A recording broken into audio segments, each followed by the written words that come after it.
তো hello guys, আজকে আমি করছি সাবুর পায়েস। তো সাবুগুলো ভিজানো ছিল, এখন আমি তেল দিয়ে ভেজে নিচ্ছি।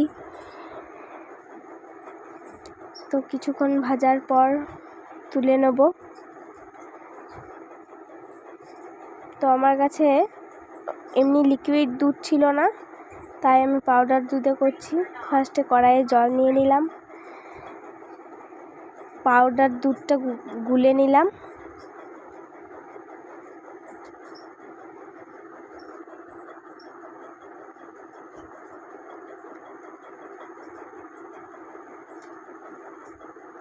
তারপর পরিমাণ মতো চিনি দিলাম।